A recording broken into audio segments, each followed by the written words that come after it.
Paltrocast. Anthony, question one, how are you doing today? And question two, the follow-up, what kind of tour bus is that? Is that a Van Hool? Oh, it's a Prevo, but I'm Oh, doing well today.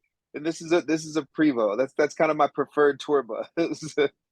got it. Well, it's a pleasure to be speaking with you. Been You aware of you too. for about a decade now, and it's really great to see that The Voice was not the end of the rainbow for you. Like, in other words, that was Oh, just the start of your career. yeah. Well, it was kind of the middle of the rainbow for me. I actually had 3 or 4 albums out when I did that. When I did that show, I was just in the. I was released from a record deal and about to go into another one. And one of my friends said, just do it. It was new at that point. It was a new show that's I got Yeah. a call from a casting director that was like, you're gonna want to be on this new show. It's huge, whatever. And I thought it sounded like a car salesman. I was like, no, it's not gonna be huge, whatever. And that was for season one, and I couldn't go, so I went to do season two. But yes, that show started another trajectory because of being on Team Christina. I got introduced to people I otherwise would never know. You make a really good point in being skeptical initially of The Voice being successful because there were so many not successful, unsuccessful network music shows. There was American Idol, they had that band one. There was that Yeah. Pop Stars Oh one with yeah. Ian's Crush. Yeah. There Yeah. was Find the New Singer of TLC. There was that one, Find the New Singer of Yes. NXS. So did you have skepticism going in like, oh boy, I don't want to be pegged with this if it Definitely. up? Yeah, it definitely had skepticism going in because you just don't know what there was no blueprint. There was no proof of concept because again, it was season one when I got asked to come and do that. So yeah, I didn't know. I just heard it was going to be huge. But you're kind of like everybody would say everything's going to be huge to get people to come on it. So, but yeah, when season two happened, I was able to go and they aired that battle round. I remember being like, oh, that's what they meant by this is huge. Even though at that point I went home. It They called me immediately and were like, "We just created a new rule on this show because of you. It's called Steals, but on set we call it the Anthony Evans rule." And then I just got phone calls from people who I would never be hearing from Right. without that kind of platform. I think my episode aired right after the Super Bowl. It was just a lot, but it was great. It was a great experience. But again, just the start for a lot of people in discovering you Yes, and yes, getting bigger and bigger. And it's great to see that your career did not peak. It keeps growing, even if it's the latest single. And it's yes, from the forthcoming album, Revive. Do I have that correct? yes. You do have that correct, and I'm very excited about the album and the single. Now, when did you record Even If related to the rest of the record? At the same time I was doing the whole album. The album is complete right now. Even if was just one of 10 songs I did, and then as I kept listening through it, that one's the one that kept sticking out as a just it's just a poignant just a poignant message that came from a really honest place. Mhm. And Yeah. when you say that it was all made at the same time, I mean that sometimes artists do one or two tracks at a time and then they compile the album from there. So in your case, it was concerted like 3 or 4 weeks into sessions, and that was the album. Well, it wasn't 3 or 4 weeks. It was probably 3 or 4 months because of the road and different obligations. Over the course of 3 or 4 months, I just got into it and just went all the way in writing and all the way in recording. I like to get into projects and wrap them and get them done. To bounce back and forth over the course of years, it music naturally, art in general, just naturally morphs and evolves. And if I Mhm. stretch it out too long, I end up wanting to go back and do the first song I did again. And then by that time, I want to do the second song again. It just, I don't need too much time to sit and think on a project. I want to make sure it's great, make sure the music is good, the songs are written well, and then record it. That's what I love to do. Well, the solution to all that when you have the extras is they become Japanese B-sides. Exactly. And I don't need those, I'm good. The international bonus tracks is what I mean. For example, like Yes. the new Van Halen box set that I just received, disc five of it is just B-sides and international bonus tracks. So you have that for the future. You have that leverage of like, well, this didn't come out in the US, so there's your free idea and you're welcome. But it must be hard at this point of your career, having put out so many albums, putting together a set list. Because, if the average show you do 12 to 16 songs, and now you've got more than three albums, more than five albums, etc. If you put Yeah. three songs from every album, there's your set list. Yeah, it is. And you know what I do? I put my favorites to sing, the ones I know that are the audience's favorites, but I always stop the set maybe three-quarters of the way through and go, what did you want to come here tonight? Like, did anybody come here wanting to hear a specific song? And I'll give them a verse and the chorus of it because I don't know. There's always that person in the audience that's like, oh, I hope he sings this, and you don't get it. So I stop for about 10 minutes and just do like verse choruses of random songs. And my keyboard player has been with me 17 years. So he knows, he's like a jukebox. He knows all of my songs, some better than me. So that's what I do to make sure that doesn't happen.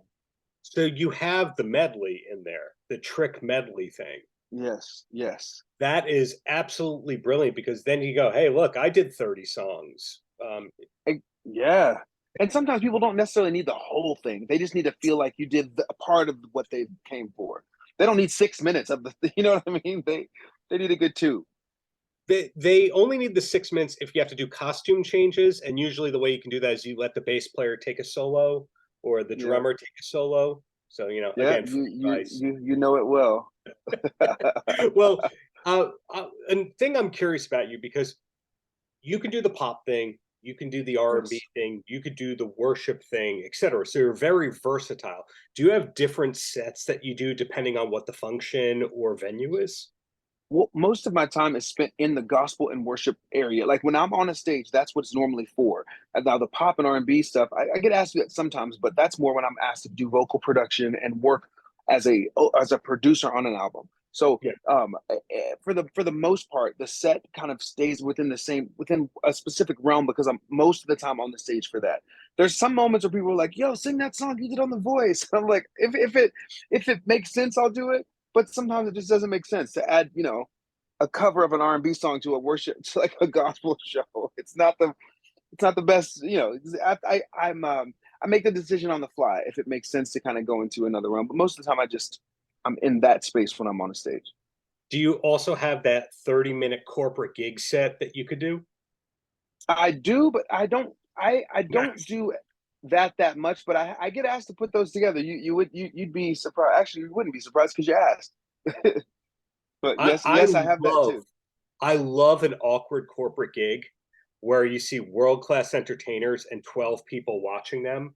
Like I went to Oh this my one, gosh. not that this is the Darren interview, this is the Anthony Evans interview, but I watched Uh-huh. this one gig that the owner of the Indianapolis Cults rented out this New York venue, and his band had Kenny Wayne Shepherd, Natalie Merchant, the John Mellencamp's drummer, a guy from REM, and it was like after every song, Oh no. yeah, I don't do those corporate gigs. The ones I've done have had tens of thousands of people there. That's why I go do those. Yeah, but yeah, those are a nightmare. The ones you're talking about. So no, we don't do those. Thankfully, So before you totally made it because you had some bum record deals even before The Voice, were you a jingles guy? no, I wasn't. I had friends who were doing jingles a lot, but I was not. I was touring so much. I didn't really extracurricular stuff for me was not a vibe because I was touring so um, I was always being asked to sing live somewhere and do my music. So I do have friends who have done jingles and have done great. I actually did a bunch of vocals on a CeeLo album, CeeLo's Christmas album. I did his guide vocals and all of the backgrounds on that album. Wow. And one of them got used for a commercial. So that was like my inadvertent way of doing like a jingle for a commercial was because of the CeeLo album. But but no, I didn't do jingles like how you mean it. No. Guide vocals is fascinating. Wow. You eventually have a book in you about the Yeah. long journey to success. Am I Yeah. wrong? Yeah. Well, No, you're not wrong. And actually, that book has been written and is out. It's called Unexpected Places, and it's about that, like all these gems I found in unexpected places where, like, I didn't know that the voice would lead me to doing. I mean, work now for DJ Khaled and Pharrell and Kanye. I had no idea. It just led me there. So it's kind of like do the best you have where you are now because you don't know where it's leading. Like, be grateful for where you are now. Do the best where you are now because somebody's watching. part of my ignorance for not knowing about that book, which I now have to read. Thank you for the It's homework. all good. so No so problem. again, even if it's the latest single that I'm Hmm. aware of, because we now know that I don't know everything about Anthony Evans. And You do. You Revive are right. Oh, sorry. Sorry. Go ahead. Go ahead. and Revive is the new record. So how far are you booked down the line? Are you one of those artists that's like, oh yeah, I know through December 2024, but I'm not going to announce it until later? Yes, there are openings between now and December 2024, but the calendar is pretty solid for 2024, which is great. I mean, to be an artist and be working like that, I'm very, very grateful for. But there are windows that I leave open intentionally because things always come along. You know how it goes. This industry is last minute. Things come along, and you're like, oh, I don't have time. So I purposefully leave margin, and that's how my sister's taught me a lot about that because she works hard, but she leaves margin. So yes, next year's kind of full, but we have space open for potential tours and events that we're excited about doing. And are you already thinking about the follow up to Revive, or it's just one album at a time for you? It's just one album at a time right now. I think once I release Revive and you start to feel what it's doing, then your mind I start to kind of formulate what may be next because you're watching what's happening in real time. You know, you kind of wait for the audience. It's like putting out a movie and you wait to see how the audience responds to a character to know if you do a spinoff of that character or this character, or you kind of wait to feel who they attach themselves to. And the songs are characters to me. I'm with you. Some artists do that thing where they start working on the next album before this one's even out. And you go, well, Yeah, what happens if you had an accidental hit that told you the right direction to go in? exact that. I'd rather wait because nobody's pushing me right now. I'm so grateful that to not have a boardroom of people pushing me in different directions. So I'm very grateful to be able to follow my own lead currently. Well, that relates to another thing I'm curious about. At this point, what's the Anthony Evans organization like? Because obviously you dealt with all the Sony and NBC Yes, machine stuff, and that tells you, oh, maybe I don't need the biggest manager on the planet. So then a right. lot of us go from there to going, well, if I just have an assistant, an accountant, a lawyer, and a publicist, it'll be great. And then they realize, wait, no one's going on the offense with that. Everyone's just playing defense. So then you have Right. to figure out between the two. Is your organization kind of between the two where it's not the biggest manager and not just an assistant? It's literally what everything you just said. Like you literally were saying what I would say if I was to answer this question. It's right in between those because I've realized that there is a place of peace that I have now defined as success. So I don't necessarily need to be attached. Being attached to the biggest thing doesn't always bring you peace. And if the biggest thing gets you the biggest deal, you can't go write a check for peace. So I don't. I look at peace as me being successful, and that is me having that core team, and then bringing on offensive players, like drafting in who I need for this game or this series, and then when we're done with that, we're good. But yeah, I have a lot of people, a lot of great relationships, and again, that's the whole doing the best you can with where you are and treating everybody well because you never know. Like that PA turned into the director that Right. I now am talking to about this scene I'm doing, and I remember when you were getting coffee for people, So it's that treating everybody like that, and then you have people who naturally turn into offensive players on your team because they're just for you in general. And this is whether you're a musician or a whatever you do. It's that kind of energy. But yes, you are correct. I'd prefer right now to do it the way that you said. Somehow I knew that, but didn't know you had a book. So I guess it all kind of evens Hmm. out with all that. Well, two quick Definitely. questions, and then I'll let Yes. you go. And the first one is, and this is a compliment, how do you keep up your voice? Because when you go up there, it's not like you have a 5 note range and you stick with that and that's that. You do Yeah. vocal shredding. That Yeah. shredding, the guitar people who do all the finger tapping, you do a Yeah. little Yeah. Yeah. bit of Yeah. that vocally, but you haven't lost your voice. You know what? I have spent a lot of time with my vocal doctor. Her name is Dr. Rena Gupta out of she's out of Beverly Hills, and I've had vocal injuries a couple times, acting like I'm still 20 years old and can do whatever I want and stay up all night and then go sing really high. That right there is not the way to go. I've had to be very thoughtful, very selective. I say no more than I used to. Because people hear it and they think he can just do that. No, it's like you have to set yourself up for that. Like an athlete who you don't see, and I'm not comparing myself to these people, but I'm saying like Jordan didn't go play pickup games at the park. Like that's not he's a elite athlete that had to be Actually, he ready for. did. Did he? Do you ever hear the stories about him hustling people at YMCA's? No, I didn't hear that. Then that debunks my whole philosophy. Well, let's pick another pro athlete that doesn't go to the park and play for fun when they're a pro athlete. I don't have that in me. Yeah, I can't do both of those things. So I'm just very thoughtful and keep up with my doctor. totally. I'm glad that Yeah. experience has benefited you. And Last question. What's the Yeah. last concert that you went to as a fan? Not because you were going to guest on the vocals, not because, you Yeah. politically had to be there, but you went, I'm a fan. I want to see this. You know what? I mean, this is the obvious answer. It's gonna be Beyonce because that she just was out forever. I mean, on well, 4 months. And so I was in France with some of my friends, and we were in Marseille the night that she was there, and we went and saw that show. And I know that some people in the worship world would be like, "What?" But I love to see somebody who has committed that much to a craft when she could. I mean, she would never do this, but she could phone things in, and she refuses to. Like, she refuses to let herself off the hook. And I think that work ethic is the same kind of ethic I want to have as related to what I do.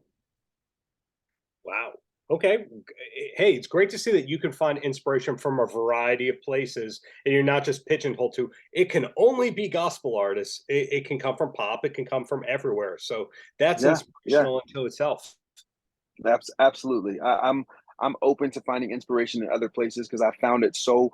And some people may not like that, but some people who are purists may be like, "No, you cannot find it anywhere else." But I have had an experience in Los Angeles, especially being asked to do things that are outside of my box and finding so much inspiration to bring it back into the world that I live in as related to gospel and worship music. And it's been great. It's Well, not maybe not for everybody, but it's been great for me.